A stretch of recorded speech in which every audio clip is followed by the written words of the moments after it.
Soy la doctora Wendy Carpio Vázquez, soy su estudiante de análisis clínico, soy patóloga clínica y yo soy la coordinadora del curso. ¿Okay? Vamos a llevar la parte teórica y como algunos grupos, creo 1 o 2 grupos tienen conmigo práctica, ¿no? 2 grupos. No, ustedes son la C, ¿verdad? No. Esa puerta y con eso cerrada, ya. Cuando llegan tarde ya no me toquen la puerta, por favor, que interrumpen, ¿ya? Ustedes son el aula C, creo que con ustedes solo tengo teoría, ¿verdad? Listo. Entonces les voy a explicar algunos puntos importantes del sílabo para que queden claros. Si tienen alguna duda me preguntan, por favor. También les pido que ya vayan escogiendo su delegado y subdelegado hoy mismo para ya coordinar con ellos a partir de la clase de hoy día. ¿Okay? Entonces, vamos a tener 3 unidades. La primera, por lo tanto, tenemos 3 exámenes teóricos. ¿Okay? Igual en la práctica vamos a tener 3 exámenes prácticos. Ustedes con el doctor Juan. Vamos a evaluar en la teoría el examen teórico, que es en la semana 5, en la semana 10 y en la semana 15. ¿Okay? El primer examen teórico pesa 10%, el segundo examen 15% y el tercer examen 25%. Los contenidos no son cancelatorios. ¿Okay? ¿Qué más vamos a evaluar en la parte teórica? Vamos a evaluar las exposiciones y vamos a evaluar el producto académico, que es el que se presenta al final del ciclo. Ya lo tienen en su aula. ¿Han revisado su aula? ¿Han descargado su sílabo? No. ¿Han descargado su guía de producto académico? No. Descárguenlo porque quiero que lo revisen por si hay alguna duda, me pregunten a tiempo. ¿Qué pasa con ustedes? Al final del ciclo me están preguntando, ¿y qué tema es del producto académico? Cuando ya el tema lo tienen desde antes de iniciar el ciclo. A nosotros la escuela nos exige puntualidad para subir todos los contenidos al aula. Pero yo les dije en la reunión, si no lo revisan, al final del ciclo me están preguntando qué tema es del producto. ¿Ya? Entonces ahí por favor, que este ciclo no sea así, lo pueden ir avanzando con calma, lo pueden ir avanzando con mi apoyo, con mi ayuda, con mi asesoramiento. Es un artículo de revisión el que tienen que realizar. Ahí están todas las pautas, ahí está el esqueleto del artículo, lo pueden hacer de manera individual o lo pueden hacer de manera grupal. No hay problema. ¿Okay? Se presenta el día del último examen final.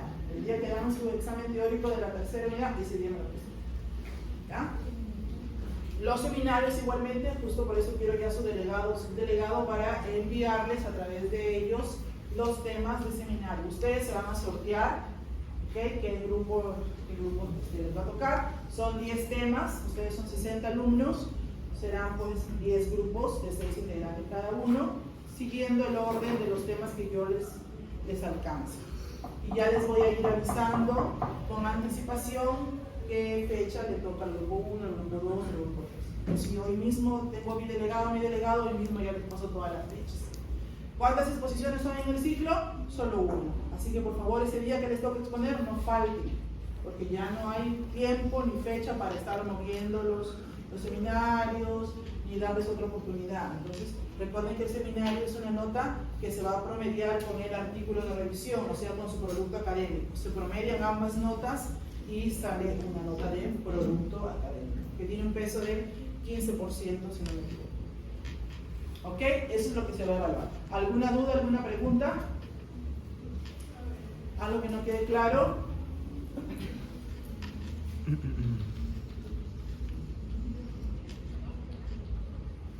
Ahí está. La exposición con el artículo se promedia y se tiene en consulta. ¿Ya? Los grupos también de seminarios por afinidad se sortean y a través del delegado me hacen llegar sus grupos para ya tenerlos archivados. ¿Ok, chicos? Bien. Entonces, si no hay ninguna pregunta, cerramos el salón.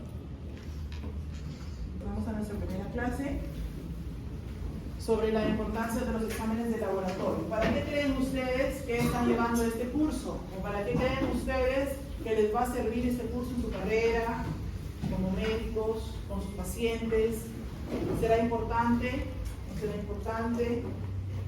Ustedes ya van a los hospitales, ¿cierto? Ya revisan las historias clínicas de sus pacientes y se han encontrado allí con resultados de laboratorio. ¿cierto? Entonces, ¿qué les parece? ¿Son útiles, no son útiles? ¿Tienen dificultad en el momento de interpretarlos? ¿De repente no entienden muy bien las unidades de medida? ¿O no se saben los valores de referencia de normalidad? De repente a veces no están escritos ahí en el informe de laboratorio. No saben cuándo pedirlos, cómo pedirlos, en qué casos pedirlos. Quiero que me digan cuál es la dificultad que tienen acerca de los exámenes de laboratorio. ¿O para qué creen que sirve? ¿Cuál es la importancia? ¿Les ayuda a ustedes para concluir en su caso clínico? Básicamente sabemos que la historia clínica es importante, pero los exámenes laboratoriales nos sirven para poder establecer un diagnóstico directo, ya que la parte del laboratorio es, digamos que también muy importante como la clínica. Exacto. Te complementa entonces y te ayuda, igual que los exámenes por imagen. Entonces, si todos vamos a seguir ese orden, está bien, ¿no? Primero, la historia clínica. Y luego me apoyo de un examen auxiliar, que puede ser un examen de imágenes, un examen de laboratorio, para confirmar mi diagnóstico, ¿no es cierto? Pero ¿qué pasa? Que a veces, cuando somos estudiantes, sabemos que debe ser así el orden. Pero ¿qué pasa en la práctica clínica? ¿Qué pasa con muchos médicos? Ni lo examinan al paciente, ya no lo tocan. Simplemente le solicitan los exámenes de laboratorio. Y no sé si ustedes han sido testigos de eso, porque yo sí he sido testigo. Ni lo miran. Anotan y una batería de exámenes. Y muchos de ellos no eran necesarios. El paciente pierde tiempo, gasta dinero. Si estamos dentro de un hospital, a veces gastamos reactivos en los pacientes que no lo meritan, y cuando llega el paciente que realmente amerita ese marcador tumoral, o ese antígeno prostático, o ese reactivo caro, y cuando ya llega el paciente que de verdad lo meritaba, ya no hay, se acabó, no hay reactivo. No sé si han ido a esa luz o acompañados de familiares a los hospitales. La frase célebre, no hay reactivo, se acabó el reactivo. Entonces, los pacientes tienen que viajar a veces tienen que regresar después de mucho tiempo, entonces no hacemos un uso eficiente de los reactivos. Entonces yo no quiero que eso pase con ustedes, ¿no? Primero tengo una anamnesis, tengo un examen físico, primero tengo una sospecha clínica, yo ya tengo una hipótesis diagnóstica y lo voy a confirmar con mi examen de laboratorio, si es que fuera necesario. ¿Ibas a decir algo? Sí, para confirmar el diagnóstico o corregir el tratamiento también. Exacto, los exámenes de laboratorio no solamente se utilizan para diagnóstico. No. Tienen muchos otros usos que ya los vamos a ver hoy. ¿Okay? Entonces, ¿para qué solicito una prueba de laboratorio? Para confirmar, como dijo su compañero. De repente tengo una paciente o un paciente obeso, sedentario, y me manifiesta poliuria, polidipsia, polifagia. ¿Qué sospecha? Diabetes. Entonces, para confirmar mi sospecha clínica, no le voy a hacer diagnóstico de diabetes solo por la clínica. Para eso tengo mis herramientas. ¿Qué le pediré? Le pediré una glucosa en ayunas para empezar, ¿cierto? Entonces, en ese caso estoy dando uso del examen de laboratorio para confirmar mi sospecha clínica. O si tengo un paciente, por ejemplo, que ha bajado de peso, que tiene diarrea crónica, en el examen físico encuentro candidiasis faringia, además tiene antecedentes de promiscuidad sexual. ¿Qué sospecho? Una infección por VIH. ¿Qué le pido? ELISA de cuarta generación, dependiendo de la complejidad de mi hospital o de mi laboratorio, de repente tengo prueba rápida, le pido una prueba rápida, de repente tengo un ELISA, el examen de ELISA de cuarta generación. Bien, entonces estoy confirmando. También me sirve para descartar una enfermedad. Entonces también, por ejemplo, si llega una paciente con dolor abdominal, con dolor pélvico, se irradia a fósil y alta derecha. ¿Qué puede ser? Una apendicitis. Pero a la vez esta paciente es una paciente en edad fértil, es una paciente sexualmente activa. ¿Qué tengo que descartar obligadamente? Que sea gestante, que tenga un embarazo. Por lo tanto, les solicito una vez hecho. Lo estoy descartando también un diagnóstico y ya me quedaré solo con el tema de la apendicitis. Entonces, descartar. También me sirve para establecer una información pronóstica. Entonces, muchos exámenes me ayudan para saber cómo va evolucionando mi paciente. Por ejemplo, tengo un paciente ya con diagnóstico de una enfermedad hepática crónica avanzada, ya sea por una hepatitis B crónica o por una estenosis hepática, etc. Entonces, ya tiene una enfermedad hepática crónica y de repente le pido, yo quiero saber cómo va evolucionando. Le puedo pedir de repente albúmina, que yo sé que es de síntesis hepática, para ver cómo va la función de síntesis del hígado, y está disminuido. ¿Qué me dice? ¿Pronóstico bueno o malo? ¿Cómo va evolucionando mi paciente? Malo. Entonces, este examen, la solicitud en examen de la albúmina, ya no es para diagnosticar una enfermedad, sino para ver pronóstico evolución. Entonces, ese es otro uso de los exámenes de laboratorio. Ahí hay más ejemplos, ¿no? Lo que dijo su compañero, para hacer seguimiento a una respuesta terapéutica. Por ejemplo, los pacientes con VIH reciben tratamiento antirretroviral de gran antígeno. ¿Okay? A ellos ya tienen diagnóstico, les seguiré pidiendo ELISA, carga inmunofluorescencia o Westerlo, ya no, ya tiene diagnóstico confirmado. Ahora, ¿qué le pido? Le voy a pedir carga viral cada 6 meses o recuento de linfocitos CD4, CD8, ¿para qué? Para ver cómo está respondiendo al tratamiento. De repente no lo está tomando, o si le está tomando, está haciendo resistencia al tratamiento. Entonces me sirve para ver una respuesta al tratamiento. Otro ejemplo ahí también del tiempo de protrombina en los pacientes anticoagulados. Para detectar algunos padecimientos en ausencia de cuadro clínico. Por ejemplo, exámenes que le podamos pedir a una persona que esté aparentemente sana, que no tenga sintomatología. Estas pruebas se llaman pruebas de tamizaje. ¿Tuberculina? ¿Okay? ¿Tuberculina? También, por ejemplo, el paciente está sano. ¿Okay? Entonces, a ustedes, bueno, al personal de salud, nos hacen PPD cada cierto tiempo. Pero eso es una prueba intradérmica. ¿Okay? Okay. Por ejemplo, los recién nacidos sanos, aunque sean sanos, les pedimos su prueba para descarte de enfermedades metabólicas, como una prueba de tamizaje. ¿Okay? Exámenes de laboratorio también especiales, donde me ayuda a saber qué riesgo tiene el paciente de desarrollar una enfermedad en el futuro. Pues eso ya no es diagnóstico, ¿no? Sino es predecir una enfermedad. Por ejemplo, es conocido que los pacientes o las personas que tienen el antígeno HLA B27 tienen mayor riesgo que el resto de la población de padecer espondilitis anquilosante, por ejemplo. Y así lo hay para el artritis reumatoide, para la diabetes mellitus, para el lupus, etc. Entonces, todos tenemos un antígeno leucocitario humano en nuestras células, ¿cierto? Y algunos serán B27, otros serán B35, otros serán B7, B9, pero los que tienen HLA B27 tienen mayor riesgo de desarrollar una enfermedad, que es la espondilitis anquilosante. Ahí les he colocado ese ejemplo, pero son muchos más. ¿Okay? Entonces ya son pruebas especiales. ¿Hasta allí alguna pregunta? Bien. Entonces ahora vamos a ver cuáles son las fases en el proceso de un laboratorio clínico. Es decir, por las fases por las cuales va a pasar esa muestra hasta que llegue a las manos de ustedes que lo han solicitado. Y nosotros mismos. ¿Okay? Son 3 fases: la fase preanalítica, la fase analítica y la fase postanalítica. La primera fase, la fase preanalítica, inicia cuando nosotros solicitamos el estudio, cuando nosotros emitimos la orden de laboratorio. Porque ¿quiénes son los autorizados para solicitar un examen de laboratorio? Los médicos. ¿Okay? Entonces, si yo la voy a solicitar, esa prueba, tengo que saber cómo solicitarla.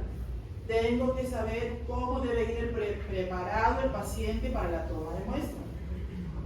Pues no lo hacemos, no lo hacen, nos olvidamos, nos da pereza, no sé. El paciente llega al laboratorio para un examen de orina con un botellón de orina. Llega al laboratorio tomando desayuno. ¿Por qué? El médico no me dijo. No le dijo que debería hacerse una higiene previa para que... No le dijo que tenía que tener la orina en un frasco estéril, no me dijo. No le dijo que debía venir sin tomar desayuno, no me dijo. Pues ahí estamos fallando. ¿En qué fase? ¿Quiénes somos los responsables? Nosotros. Entonces, por favor, entonces si yo voy a indicar, no me lo indiquen mejor, si voy a indicar un examen, por lo menos preocúpense por saber en qué condiciones debe ir preparado el paciente para esa toma de muestra. ¿Ok? Bien. La orden que sea legible. Actualmente ya las órdenes, la mayoría de las órdenes de laboratorio llegan ya impresas, ¿no? Se legislan, entonces ya se entiende. Pero si la emiten a mano, por favor que se entienda la letra. Llegan las órdenes al laboratorio y el personal del laboratorio no sabe qué le va a dosar al paciente porque simplemente no entiende qué dice acá, ¿no? Entonces a veces colocan abreviaturas que no todos las entendemos, o a veces colocan una letra ilegible, a veces colocan solo un nombre del paciente, y hay pacientes que tienen el mismo nombre y el mismo apellido que van el mismo día a la toma de muestra. Entonces se confunden las muestras. Eso con mucho cuidado, ¿ok? La orden de laboratorio es muy importante. Otro factor importante en la fase preanalítica es el transporte de la muestra, ¿ok? ¿Cómo se debe transportar la muestra hasta que llega al laboratorio, al lugar donde se va a procesar? ¿Por qué digo esto? Porque muchas veces tenemos que referir esa muestra a un laboratorio de mayor complejidad.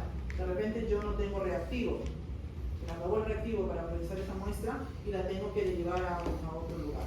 O en mi centro solamente se toma la muestra y lo tengo que llevar al laboratorio referencial del Ministerio de Salud, por ejemplo, ¿no? Entonces, si yo voy a derivar esa muestra para que se procese en otro lado, tengo que saber en qué contenedor la debo enviar, a qué temperatura la debo enviar según el tipo de muestra. La enviaré a temperatura ambiente, la enviaré con hielo seco, la enviaré con hielo gel, la enviaré en una caja, la enviaré en una bolsa, la debo enviar en un recipiente de Tecnopor, etcétera, etcétera, etcétera, dependiendo el tipo de muestra. ¿Ok? Eso también es parte de la fase preanalítica.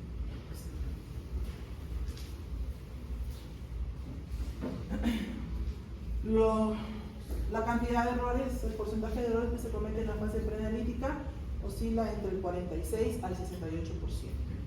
Todos estos errores, ¿no? De repente hice mala orden en laboratorio, solicité incorrectamente alguna muestra, se perdió la muestra, el nombre del paciente, la identificación del paciente estuvo errada, de repente se tomó la muestra en un contenedor inadecuado, etc.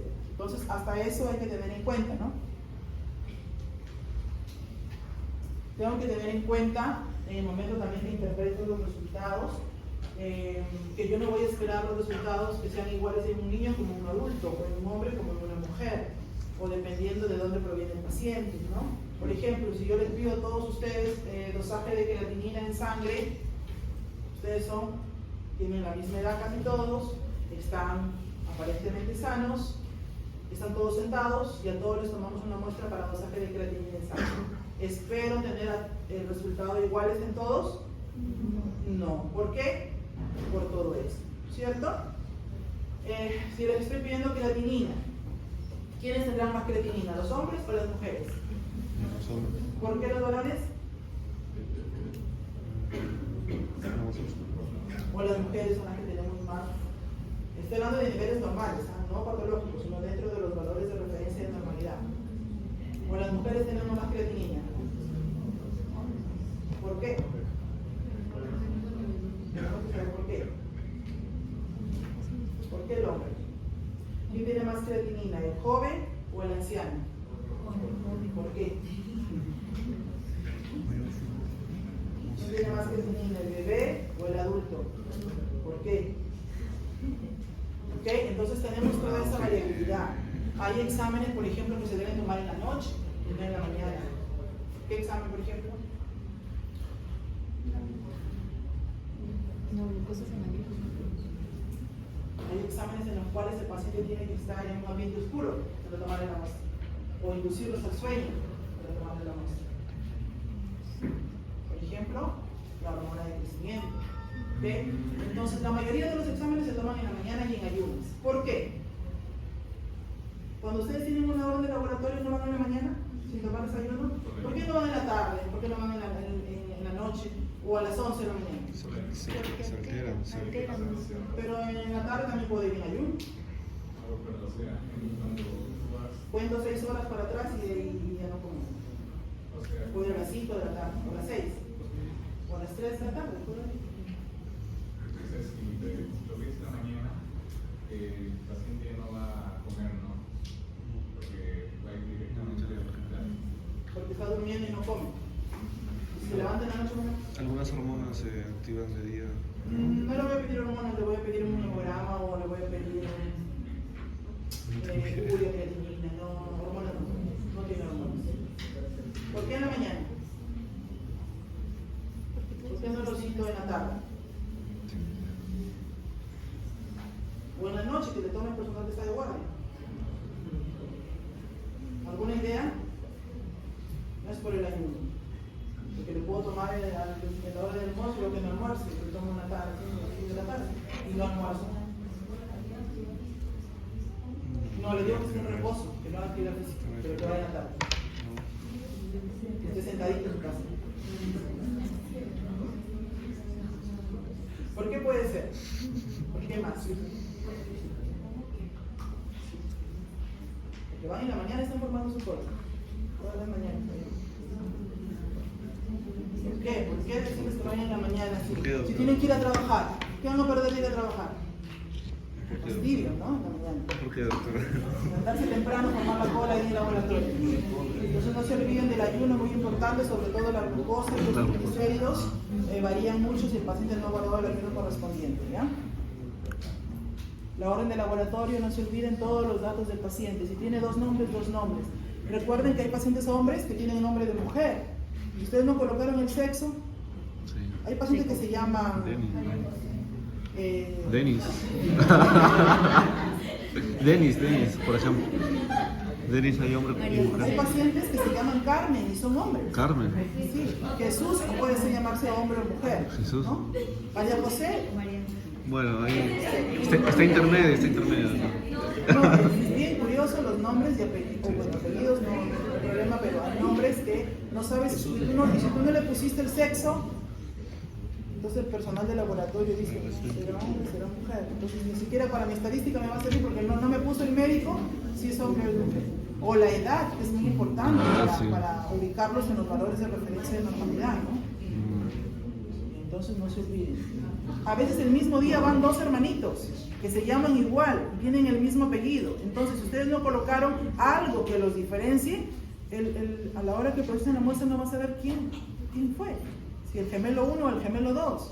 Porque a ustedes no les dio la gana de colocar en la historia clínica o el DNI o el número de seguro del paciente para poderlos diferenciar. Pues todo es culpa nuestra. Es una vergüenza. En el laboratorio, doctora, llámelo a su colega, mire, ve lo que ha hecho. Llámelo a su colega. La bióloga, la microbióloga, el tecnólogo, así no se vergüenza. Mire, ve la letra de su colega, ve. No, usted llámelo, dígale que te lo va a tener. Mire, uy, pero es de todos los días. La toma de muestra pertenecerá a qué fase? Preanalítica. Acuérdense, desde que ustedes dan la orden hasta que llega la muestra al laboratorio a ser procesada, todo lo que pase en esa fase es preanalítica. Toma de muestra lo vamos a hacer en la práctica con el doctor Mora, así que eso lo voy a pasar. ¿Cómo tomar la muestra? El personal tiene que estar capacitado y hacer una correcta toma de muestra, porque también depende de cómo tomaste la muestra para ese resultado. Si tomaste la muestra en el brazo que el paciente tenía una venoclisis, esa muestra me va a salir diluida, pues. O si tomo la muestra con el torniquete, con la ligadura colocada por más de 1 minuto, esa muestra o está hemolizada o está hemoconcentrada. ¿Será el resultado real del paciente? Ya no. Entonces, también es una causa de error en la fase pre. Si tomo la muestra en un tubo incorrecto, también será un error de la fase preanalítica. Es por eso que hoy en día los tubitos ya tienen un color específico en la tapita, que me va a ayudar a saber, este es el tubo rojo, entonces quiere decir que este es un tubo seco, es un tubo que no tiene anticoagulante. Me va a servir para aquellas muestras donde yo necesito suero o plasma. No tiene anticoagulante. Suero o plasma obtendré a la hora de centrifugar esa muestra. Suero. ¿Qué diferencia hay entre suero y qué diferencia hay entre plasma? Porque algunos tubos tendrán anticoagulante y algunos tubos no. Por ejemplo, yo sé que el hemograma lo debo tomar en el tubo de tapa lila o morada, que tiene anticoagulante LDA, es el anticoagulante. Ese tubo se utiliza para hemogramas. Si yo tomo una muestra para hemograma en el tubo de tapa roja, ¿qué va a pasar? Se va a coagular, porque no tiene anticoagulante, ya no me sirve. Ahora, para llamar al paciente que venga otra vez que me equivoqué, que venga para tomar una muestra de nuevo. Entonces, si yo me equivoco en el contenedor, será un error en la fase preanalítica. ¿Ok? En la práctica el doctor Mora les va a preguntar eso, suero, plasma, ¿cuál es la diferencia entre suero y plasma? Si el paciente tiene varios exámenes, también hay un orden. ¿Qué tubo debo llenar primero? ¿El que tiene anticoagulante o el que no tiene? Si tiene hemocultivo, lo debo tomar antes. Hay un orden establecido. ¿Ya? Si el tubo tiene anticoagulante, tengo que cerciorarme que se mezcle adecuadamente la sangre con el anticoagulante. ¿Ok? Entonces, algunas veces yo voy a tener que derivar una muestra, pero de repente va a haber alguna oportunidad que ustedes tengan que recibir muestras de otro establecimiento o recibir las muestras de los pacientes. Hay criterios para rechazo de muestra. Si yo recibo una muestra que no está con el nombre del paciente, no la recibo. Si llega una muestra que está contaminada o que está sucia, no la recibo. Si está hemolizada, no la recibo. Si está lipémica, no la recibo. ¿Ok? Porque los resultados ya no sirven. ¿Ok? Entonces igual, cuando van a derivar o van a aceptar una muestra hay que tener mucho cuidado. ¿Ok? ¿Alguna pregunta sobre la fase preanalítica?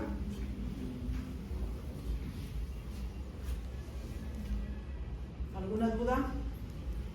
Ok, entonces ahora pasamos a la fase analítica. La fase analítica ya es la fase en la cual se procesa la muestra. La muestra ya está en el laboratorio para su proceso. Actualmente el proceso de las muestras se realiza de manera automatizada.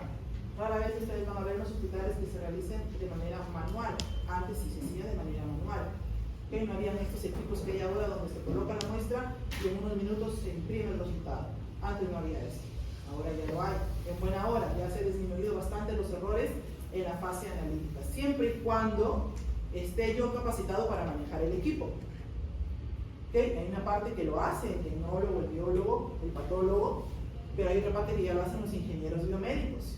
El equipo tiene que estar adecuadamente controlado, adecuadamente calibrado para que me pueda emitir un resultado verdadero. El reactivo no tiene que estar vencido. Tengo que saber a qué temperatura tiene que haber estado guardado esos reactivos. ¿Okay? Si todo eso está bien, confiaremos en ese resultado. Pero si no, no. Entonces todas esas cositas tienen que dar vuelta en su cabeza cuando reciban un examen de laboratorio y decidan aceptarlo o rechazarlo. ¿Okay? Entonces la fase analítica corresponde a esto, al procesamiento. Entonces acá vienen temas ya diferentes, como por ejemplo el control de calidad de los laboratorios. Hay un control de calidad interno y un control de calidad externo, que ustedes tienen que saberlo para que ustedes puedan aceptar o rechazar un resultado. Hay un montón de laboratorios, ustedes han visto, ¿no? En las calles particulares. Estarán acreditados, estarán supervisados, trabajarán con calidad, tendrán reactivos vencidos, controlarán sus equipos, les darán mantenimiento a los equipos, mantenimiento preventivo, mantenimiento correctivo. Entonces, mucho cuidado a dónde envían también a sus pacientes. ¿Ok? Entonces, hay dos tipos de controles que quiero que les quede claro: control de calidad interno y control de calidad externo. ¿Qué es el control de calidad interno? Es el control que yo hago diariamente a mi equipo. Es decir, tengo que cerciorarme, antes de procesar las muestras de mis pacientes, tengo que cerciorarme que mi equipo esté capaz, pueda medir lo normal como normal y lo patológico como patológico. Entonces, para eso procesamos controles. Los controles son muestras también, pero con resultados ya conocidos. Primero paso mis controles, si el equipo mide lo patológico como patológico, lo normal como normal, recién ya paso mis muestras de mis pacientes. Eso es diario en el laboratorio. Eso se llama control de calidad interno. Pero también tengo que tener un control de calidad externo. Es decir, otro laboratorio de mayor complejidad tiene que controlarlo. Por ejemplo, cuando empezamos a hacer las pruebas moleculares para COVID en el Almanzor, nuestro control de calidad externo era por parte del Instituto Nacional de Salud de Lima. Ellos nos mandaban cada cierto tiempo muestras, 10 muestras de pacientes de hisopados faringios para ser procesados en Chiclayo. Los resultados ellos ya lo tenían, pero nosotros nos mandaban para procesarlo y luego comparábamos. Tendríamos que tener una concordancia de mayor al 90% con ellos para que nosotros sigamos acreditados en hacer pruebas moleculares para COVID. Ese es el control de calidad externa. Por ejemplo, el control de calidad externo del banco de sangre del Almanzor lo hace un banco de sangre de Brasil, por ejemplo. Entonces, como que te supervisa, te controla y te siguen acreditando para que sigas trabajando con esas pruebas. ¿Lo harán los laboratorios particulares? Porque eso cuesta. Entonces no sabemos. Entonces hay que tener cuidado. ¿Quién firma ese resultado del laboratorio?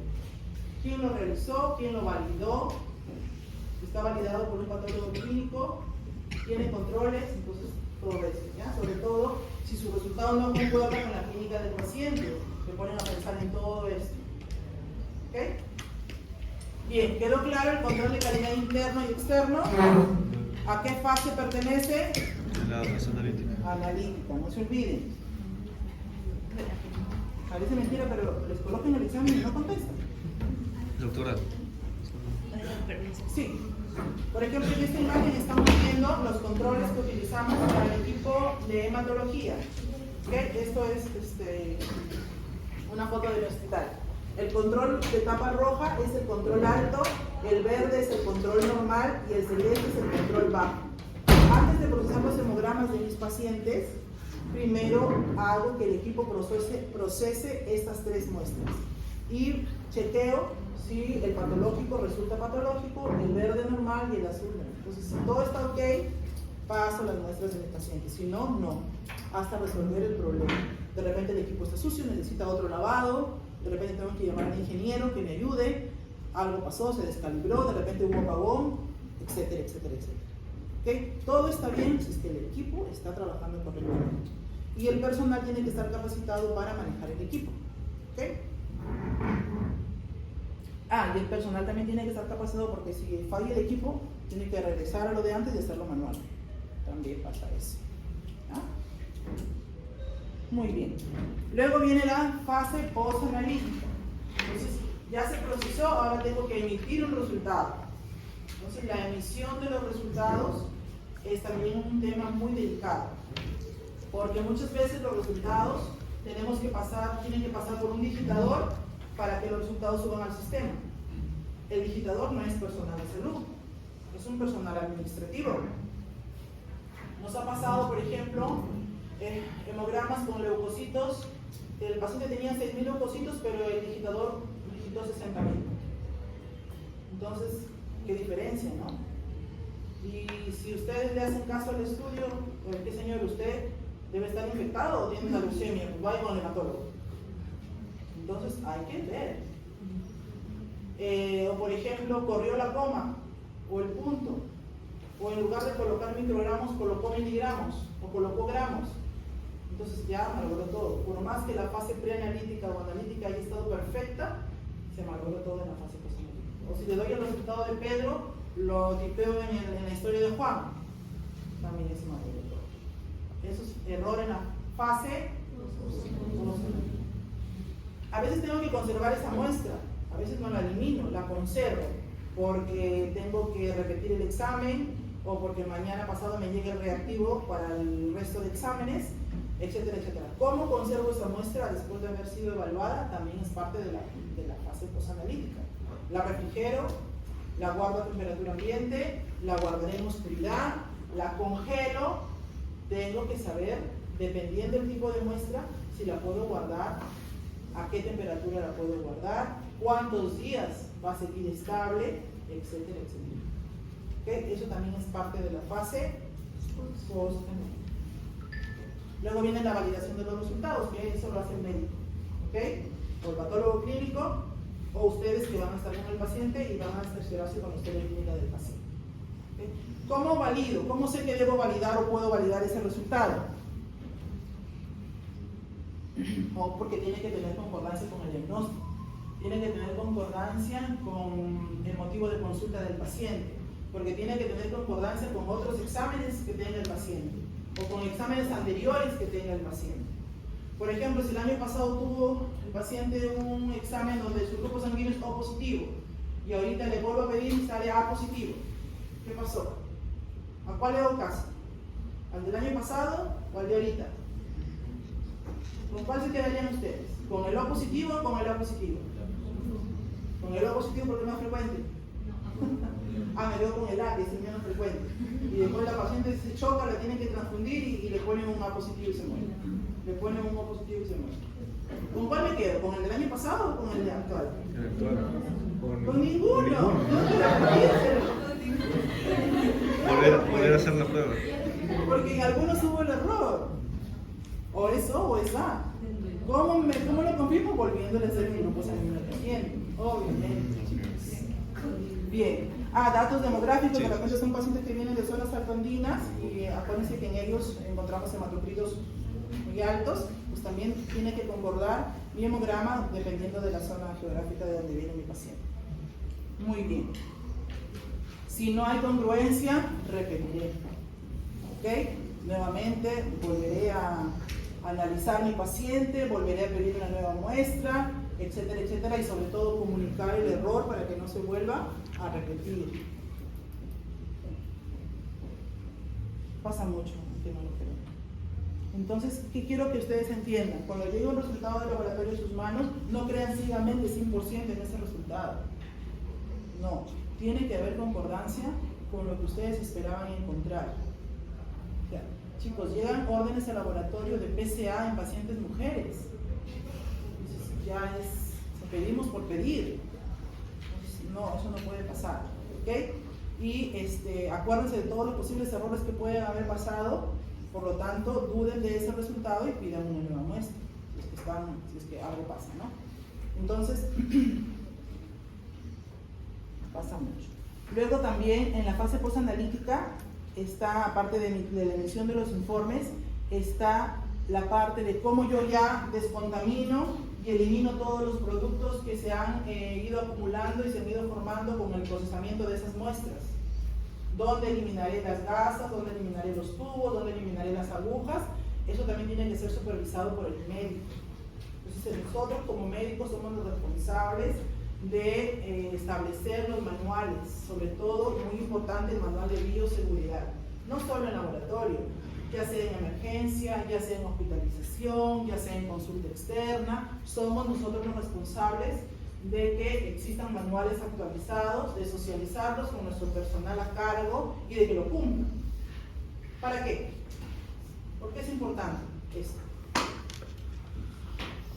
Que todos conozcan y cumplan con las normas de bioseguridad, no solo en laboratorio.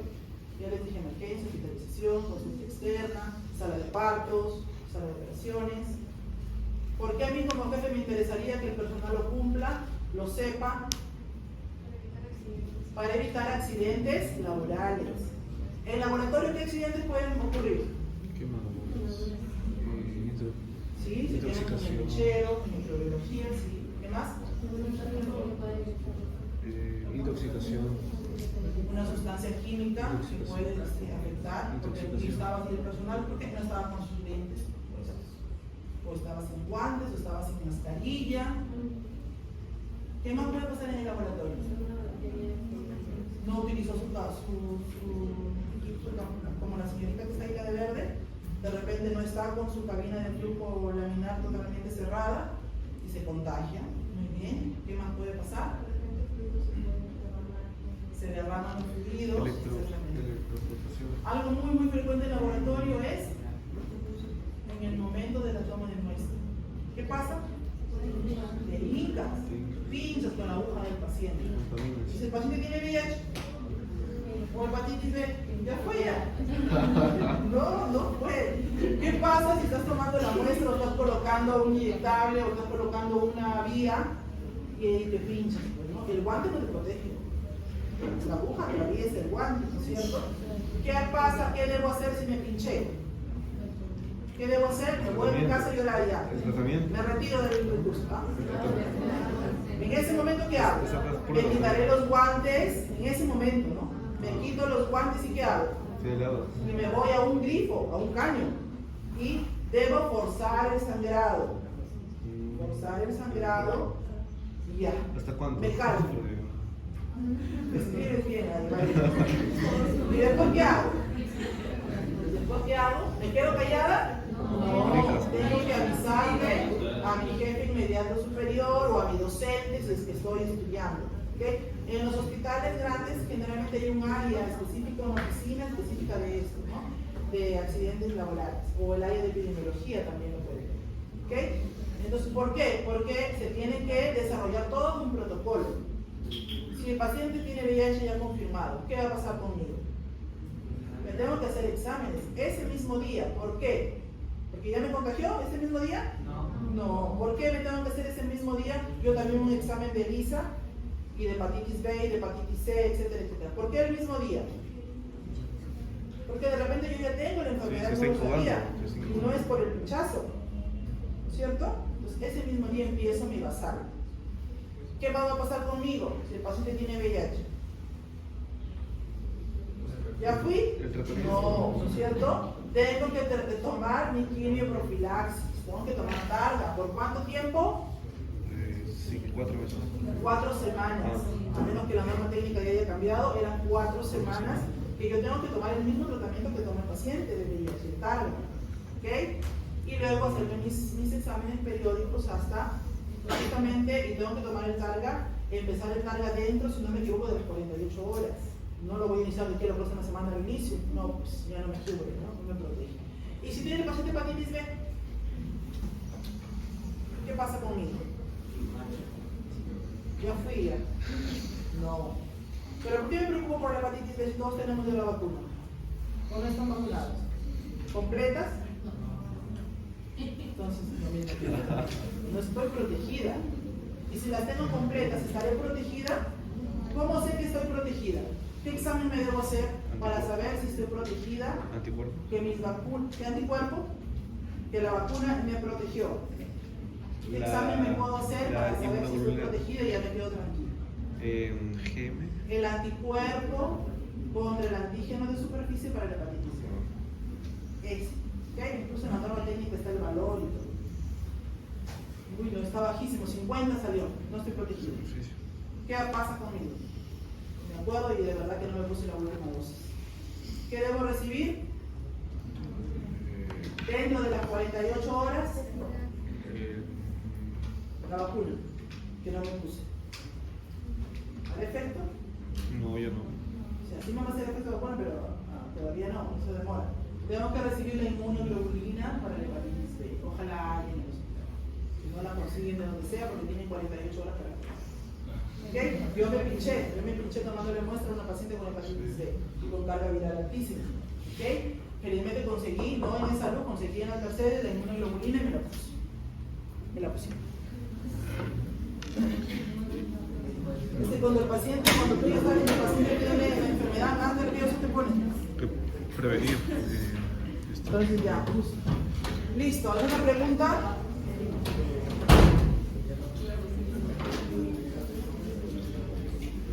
Doctora, Ya, su delegado de una vez.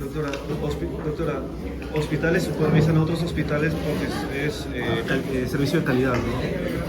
Pero ¿y esos hospitales también son supervisados? ¿Los hospitales extranjeros también están ¿por qué?